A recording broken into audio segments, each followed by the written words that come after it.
Train में बम फोड़ देंगे तो इन्हें अल्लाह माफ करेगा और जन्नत देगा।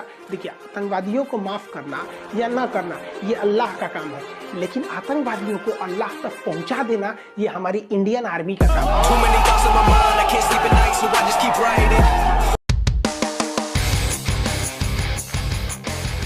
लोग श्याम शर्मा शो के इस एपिसोड में आपका बहुत बहुत स्वागत है। आज मुझसे जुड़ने के लिए और आज का ये एपिसोड देखने के लिए आपका बहुत बहुत धन्यवाद और आप सबको एक सेकंड प्रणाम। तो मैं ये वीडियो बनाना चाहता था क्योंकि पिछले हफ्ते मैंने इजराइल और पैलेस्टाइन के कॉन्फ्लिक्ट के बारे में जो लिबरल्स के स्टूपिड ओपिनियंस थे उसके बारे में एक वीडियो बनाया था। और उस वीडियो में मैंने खान सर, जो कि एक बहुत बड़े यूट्यूब चैनल है, इंडिया के अराउंड 8 मिलियन सब्सक्राइबर है उनके यूट्यूब पे, उनका भी एक कॉमेंट मैंने इस वीडियो में इस्तेमाल किया था। हमास क्या है? हमास एक फिलिस्तीन के लोगों का संगठन है, कहता है कि हम फिलिस्तीन को आजाद कराएंगे। इजराइल कहता है कि ये फिलिस्तीन को आजाद नहीं करा रहे, ये आतंकवादी है। एक्चुअली ये अपनी जमीन के लिए लड़ते हैं। इजराइल कहता है कि ये आतंकवादी है। फिलिस्तीन जो अभी छोटे मोटे कहीं कहीं डूब के रह रहे हैं लोग, उन लोग के ऊपर बम गिरा देता है और आए दिन मारते रहता है, आज तक मारता है। और मैंने उनको क्रिटिसाइज किया था क्योंकि मुझे लगा था कि वो इजराइल पैलेस्टाइन कॉन्फ्लिक्ट के बारे में एक वन साइडेड नैरेटिव प्रेजेंट कर रहे हैं। And I have to be honest, मैंने बहुत डीप रिसर्च नहीं की उनकी वीडियोस को देखने में कि भाई उनका एक्चुअली पूरी तरह से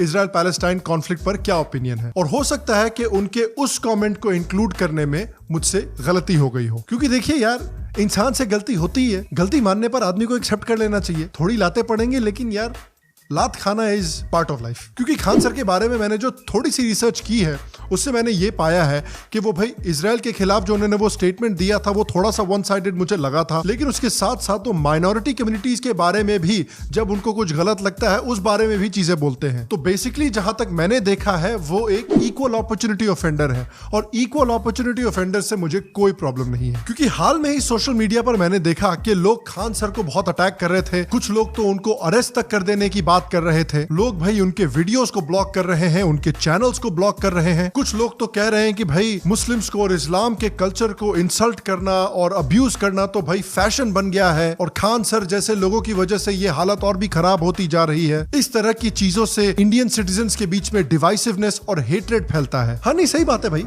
है इससे हेट्रेड फैल रहा है। जब लिंचिस्तान का नैरेटिव फैलाया जा रहा था तब हेट्रेड नहीं फैल रहा था, जब सैफरन टेरर का नैरेटिव फैलाया जा रहा था तब हेट्रेड नहीं फैल रहा था, जय श्री राम को कम्युनल बताने से तो भाईचारा प्रो मैक्स फैल रहा था ना इंडिया में। जनता को आप मूर्ख समझना बंद कर दीजिए। मतलब कहां कहां से आ जाते हैं भैंस की आंख।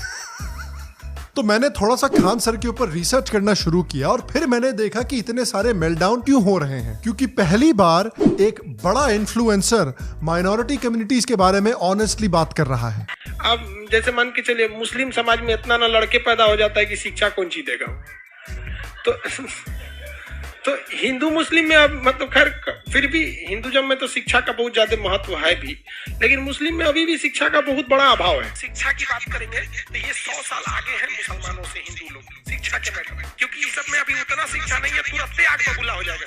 ये नहीं देखेगा सब कि ना हमारे घर में कोई अधिकारी है, ना हमारे घर में कोई पुलिस है, ना अपनी सुरक्षा के लिए कोई हमारे पास हथियार है, ना हमारा घर है बढ़िया सा, कुछ नहीं। जहाँ कुछ हुआ लुंगी टाइट करेगा, अल्लाहू अकबर। अरे बाप रे, ये तो धोती खोल रहा है। अब देखिए, उन्होंने एक ऐसी टोन में इस बात को बोला होगा जो टोन लोगों को भले ही इंसल्टिंग लगे, वो बात मैं समझ सकता हूं, लेकिन जो पॉइंट है, पॉइंट अभी भी सही है। क्योंकि इस कम्युनिटी में इंडिविजुअल वायलेंस की प्रॉब्लम है, मॉब वायलेंस की प्रॉब्लम है, फ्री स्पीच को जबरदस्ती दबाने की प्रॉब्लम है, एजुकेशन की भी प्रॉब्लम है। यहाँ पर आप अगर इंडिया के अलग अलग कम्युनिटीज को कंपेयर कीजिएगा तो आप देखिएगा कि मुस्लिम्स का जो एजुकेशन लेवल है, खासकर मुस्लिम औरतों का जो एजुकेशन लेवल है, वो बाकी कम्युनिटीज के कंपैरिजन में काफी लो है। तो मैसेंजर पर नाराज मत होइए, मैसेज पर नाराज होइए। लेकिन फ्रांस के राजदूत को बाहर ले जाए गए हम। देखिए, इसको कुछ पता नहीं। बाबू लोग, तुम लोग पढ़ लो, अब्बा के कहने पे मत आओ। अब्बा तो पंचर साटिए रहे हैं, ऐसे ही तुम लोग भी करेगा ना तो बड़ा होकर तुम लोग भी पंचर साटेगा लो। तो पंचर मत साटो, वरना तुमको तो पता ही है, नहीं तो कुछ नहीं होगा तो चौराहा बैठ के मीट काटेगा तुम, बकलोल कहीं का। बताइए, ये उम्र है बच्चों को यहाँ पे ले आने का। बैनर से छोटा ही बेचारा ये है, क्या कीजिएगा। क्या गलत बोला? अब देखिए, सबसे पहले पंक्चर बनाना कोई गलत काम नहीं है। कोई भी काम छोटा या बड़ा नहीं होता। अगर देश का कोई आदमी घर पे निठल्ला नहीं बैठा हुआ है, बाहर जाकर काम कर रहा है, भले ही पंक्चर बना रहा हो लेकिन काम कर रहा है, पैसे कमा रहा है, अपनी फैमिली की देखभाल कर रहा है, वो सब बहुत अच्छा काम है। लेकिन पॉइंट इस बात में भी है, क्योंकि कम्युनिटी को भी ये सोचना पड़ेगा कि उनके लिए जरूरी क्या है, एजुकेशन या रेडिकलाइजेशन। क्योंकि याद रखिए, इंडिया में जो मुस्लिम कम्युनिटी है उसमें सबसे ज्यादा ऐसे लोग हैं जो कभी भी किसी एजुकेशनल इंस्टीट्यूशन में एनरोल नहीं हुए हैं। तो अगर आप अपने बच्चों को सुबह सुबह उठा के मैक्रोन को गालियां देने के लिए सड़कों पर ले जाएंगे तो वो स्कूल कब जाएंगे? तो पहले तो वो स्कूल नहीं जा रहे, पढ़ाई लिखाई उनकी कुछ हो नहीं रही। जब वो बड़े हो रहे हैं तो उनके पास कोई स्किल्स नहीं है, उनको कोई नौकरियां मिलने नहीं वाली हैं, इसलिए वो पुश्तैनी जो पंक्चर वाली नौकरी है उसमें चले जाते हैं। उसके बाद आप गालियां देते हैं कि भाई मोदी नौकरी नहीं दे रहा। अबे ये तो वही बात हुई कि आप अपनी पूरी जिंदगी पिज्जा बर्गर खाओ, उसके बाद जब आपको डायबिटीज हो जाता है तो बोलो मोदी की गलती है। कुछ भी हलाला ये हो गया, समझ में आ गया ना? हलाला यानी अगर हमने किसी को डिवोर्स दिया, हम फिर शादी करना चाहते हैं तो हमको उसके किसी दूसरे आदमी से कहना पड़ेगा तुम शादी कर लो और फिर तुम डिवोर्स दे दो। लेकिन इसमें वो रिस्क है। रिस्क क्या है कि मान लीजिए कोई व्यक्ति है, वो अपनी पत्नी को डिवोर्स दिया, आप कहता है कि फिर कहता है शादी करने के लिए, तो कहेगा किसी दूसरे से तुम निकाह कर लो, तो कह लेगा निकाह कर लिए और वो आदमी कह रहा कि ना हम 1 महीना बाद लौटाएंगे।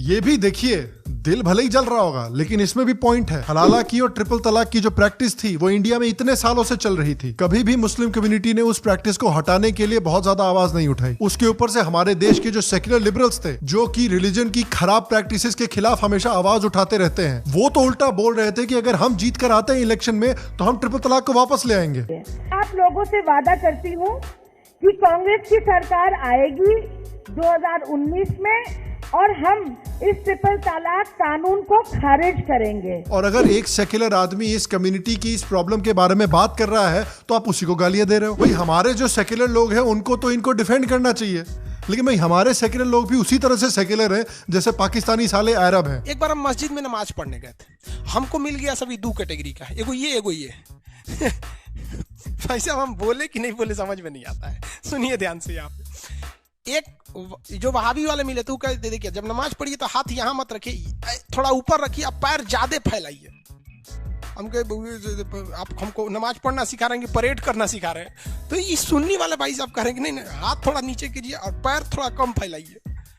अजब हाल है भैया। और फिर देखिए भाई, हमने भी कई हिंदू बिलीफ्स और कई हिंदू प्रैक्टिसेस के ऊपर भी लोगों को मजाक बनाते हुए देखा है। अगर ऑल इंडिया बकचोद हिंदुओं का रोस्ट कर सकता है, अगर मुनव्वर फारूकी गोधरा में ट्रेन जलाने के ऊपर मजाक कर सकता है, अगर लोग कड़वा चौथ का मजाक उड़ा सकते हैं, तो फिर नमाज के बारे में थोड़े मजाक क्यों नहीं किए जा सकते? एक सेक्युलर डेमोक्रेटिक कंट्री में तो हमें सभी रिलीजन्स का मजाक उड़ाना चाहिए ना। एक रिलीजन में ऐसा स्पेशल क्या है कि उसका मजाक बिल्कुल भी नहीं उड़ाया जा सकता? तोड़ा जोक जोक, साड़ा जोक हिंदुत्व। ऐसे कैसे चलेगा दीदी? लेकिन फाइनली मैंने बेस्ट फॉर लास्ट सेव करके रखा हुआ है उनकी लाइन ऑफ द वीक। भाई देख के मजा आ गया। ट्रेन में बम फोड़ देंगे तो इन्हें अल्लाह माफ करेगा और जन्नत देगा।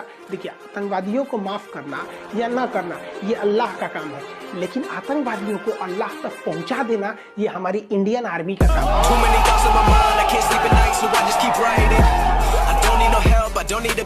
क्या लाइन है, इसमें कुछ ऐड करने की भी जरूरत नहीं है मुझे। बाहर के एक्सट्रीमिस्टों को भी इन्होंने नहीं छोड़ा। Hey y'all, come look at this. जय हिंद। आज समझते हैं हम लोग 1962 के जो इंडो चाइना वार, जिसे इंडो साइनो वार कहा जाता है, उसमें भारत ने क्या क्या गलतियां की थी। देखिए, जिस तरह से इंडिया को इंडिया के रहने वाले को इंडियंस कहते हैं, आयरलैंड के रहने वाले को आयरिश कहते हैं, पाकिस्तान वाले को आतंकवादी कहते हैं। इजराइल पैलेस्टाइन के इशू पर भी उन्होंने अरब देशों के ऊपर बड़े इंपॉर्टेंट सवाल पूछे हैं। लाख है जिसमें 70 लाख के आसपास यहूदी हैं, लेकिन इन 70 लाख से टकराने की हिम्मत 180 करोड़ ये जो इस्लामिक देश के हैं लोग, इन लोग की अभी हिम्मत नहीं हो रही है। देखिए, हुआ क्या कि इन यहूदियों ने ना स्कूल की पढ़ाई पर बहुत ज्यादा ध्यान दिया, जिस वजह से कहते हैं कि शिक्षा उस शेरनी का दूध है जिसने पिया वो दहाड़ा है। और ये लोगों ने शिक्षा को जरूरत नहीं दिया, मदरसे में रह गए लोग यहाँ पर, इस वजह से ये लोग हो गए। तो ये झुंड में आ रहे हैं लोग और वो अकेले चल रहा है, फिर भी इनकी हिम्मत नहीं है लड़ सकने की। I don't like where this is going. फिर से मैं कह रहा हूं, मैसेंजर पर नाराज मत होइए, मैसेज को देखिए। क्या गलत बोला है उन्होंने? अगर आप देखेंगे तो 1948 से इजराइल ने मिडिल ईस्ट की सबसे डेवलप्ड इकोनॉमी और सबसे डेवलप्ड आर्मी बनाकर रखी हुई है। उसके कंपैरिजन में अकॉर्डिंग टू यूनेस्को और वर्ल्ड बैंक, जो 20 इस्लामिक देश हैं OIC की, उन्होंने मिलकर अपने GDP का सिर्फ 0.34% खर्चा किया है साइंटिफिक रिसर्च के ऊपर 1996 और 2003 के बीच में, जबकि ग्लोबल एवरेज उस समय पर था 2.36%। इन सारी कंट्रीज को अगर मिलाकर देखें तो उन्होंने दुनिया के सिर्फ 1% साइंटिफिक पेपर्स पब्लिश किए हैं। इन्हीं 20 OIC इस्लामिक कंट्रीज के जो साइंटिस्ट हैं, उन्होंने 2005 में 13,444 साइंटिफिक पेपर्स पब्लिश किए थे। सिर्फ हार्वर्ड यूनिवर्सिटी ने अकेले 15,455 पेपर सबमिट किए थे। गजब बेइज्जती है। तो अब आप मुझे बताइए कि ये जो अरब वर्ल्ड है, मुस्लिम वर्ल्ड है, ये इतना पिछड़ा हुआ है, इसमें क्या खान सर की गलती है? इसमें मेरी गलती है? इसमें मोदी जी की गलती है? किसकी गलती है भाई? वहां तो कोई कुफार भी नहीं रहते। अगर आपने थोड़ा सा साइंस के ऊपर फोकस कर लिया होता तो हो सकता है इजराइल को हरा भी दिया होता। अगर पाकिस्तान ने थोड़ा सा साइंस के ऊपर फोकस कर लिया होता तो साला टेररिज्म उनका सबसे बड़ा एक्सपोर्ट नहीं होता। अगर उन्होंने थोड़ा सा साइंस के ऊपर फोकस कर लिया होता तो हर एक जंग में उनकी सुताई नहीं होती।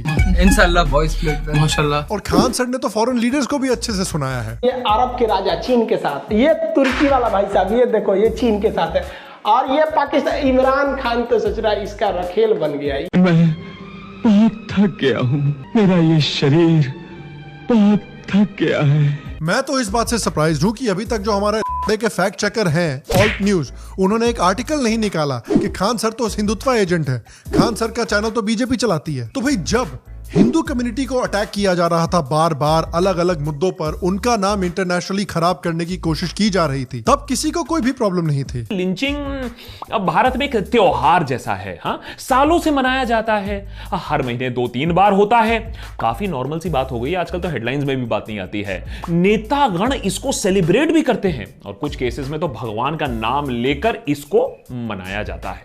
यानी पूर्व पश्चिम उत्तर दक्षिण हर जगह दलित गाली भी खा रहे हैं और गोली भी।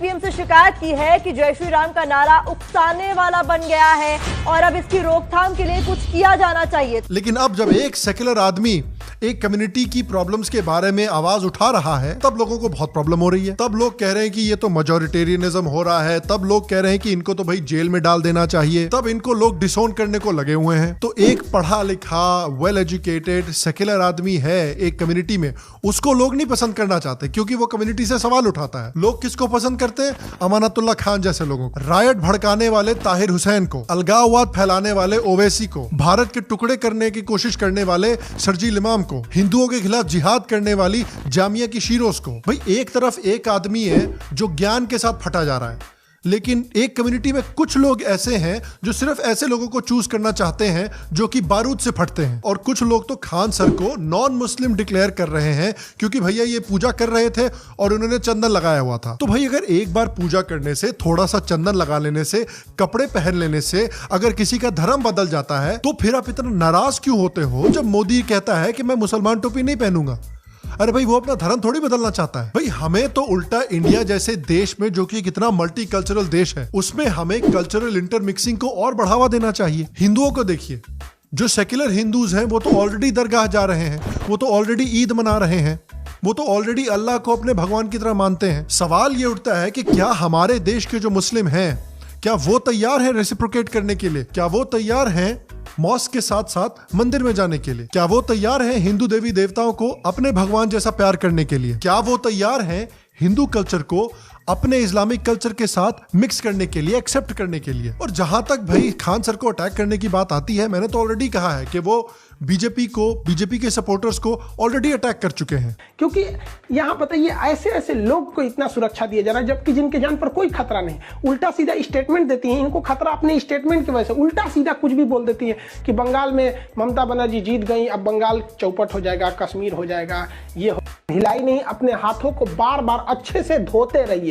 कभी स्कूल से हाथ धोइए, कभी नौकरी से हाथ धोइए, कभी सैलरी से हाथ धोइए, कभी पेंशन से हाथ धोइए, कभी बिजनेस से हाथ धोइए, तो कभी अपने दुकान से हाथ धोइए, लेकिन जब तक बीमारी है तब तक हाथ धोते रहिए, क्योंकि सरकार हमारे साथ है, हमें कुछ नहीं हो सकता, बस हाथ धोते रहना है हम लोग। यहाँ पर ट्विटर आपको भूल गया क्या चलाना? ट्विटर मतलब मोबाइल चोरी हो गया है, अब तक एक भी ट्वीट नहीं निकला है। दिलजीत पर ट्वीट होगा, किसान पर ट्वीट होगा, एक ट्वीट स्टूडेंट के लिए भी हो जाए। वो हम समझते हैं कि आप 12वीं फेल है, आपको स्टूडेंट का कोई मतलब नहीं पता होगा। अगर ये स्टूडेंट्स को अगर ट्रेंड कराना पड़े मोदी जी रोजगार, तो इसका मतलब गड़बड़ी तो है। थोड़ा सा देखिए ना एक बार, मन की बात कभी हम लोग का भी सुन लिए, बड़ा मजबूरी में पढ़ा था आदमी।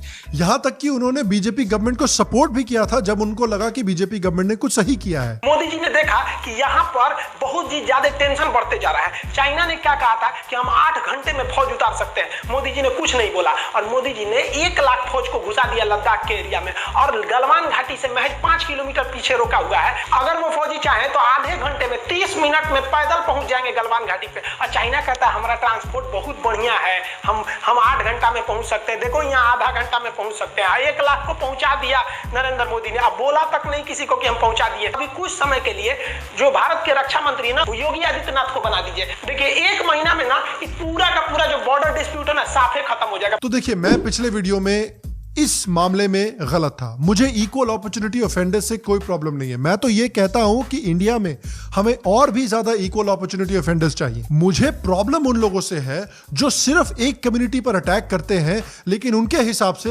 दूसरी जो माइनॉरिटी कम्युनिटीज हैं उनमें कोई भी प्रॉब्लम्स नहीं है, उनको सिर्फ विक्टिमाइज किया जा रहा है। और देखिए, खान सर को मेरे कोई अप्रूवल की जरूरत तो है नहीं। मेरा छोटा सा टट्टू चैनल है, उनका इतना बड़ा चैनल है, वो इस चैनल को कभी देखेंगे तो है नहीं। तो मैं उनके बारे में क्या सोचता हूं उनसे उनको कोई फर्क नहीं पड़ता, लेकिन मैं अपनी तरफ से इस बात को क्लियर कर देना चाहता था। जहां तक उनकी बात आती है, तो अगर फ्यूचर में उन्होंने कुछ गलत बोला मेरे हिसाब से, तो मैं उनको फिर से क्रिटिसाइज करूंगा, लेकिन मैं उनकी ऑनेस्टी को रिस्पेक्ट करता हूं, और मैं इस बात को रिस्पेक्ट करता हूं कि वो irrespective of political ideology, irrespective of religious background, अगर उनको कोई चीज गलत लगती है तो वो उसको सवाल उठाने में हिचकिचाते नहीं। ऐसी क्वालिटी हमें इंडिया में और चाहिए। और मैं आपसे पूछना चाहता हूं कि आपके हिसाब से खान सर की सबसे फेवरेट लाइन जो मैंने इस शो में शेयर की वो क्या थी, और अगर मैंने उनकी कोई अच्छी लाइन मिस कर दी हो तो नीचे कमेंट सेक्शन में मुझे जरूर बताएं। अगर आपको आज का एपिसोड पसंद आया हो तो प्लीज आज के एपिसोड को लाइक दें, थम्स अप दें, शेयर दें, कमेंट करें, सब्सक्राइब करें, बेल को दबाएं,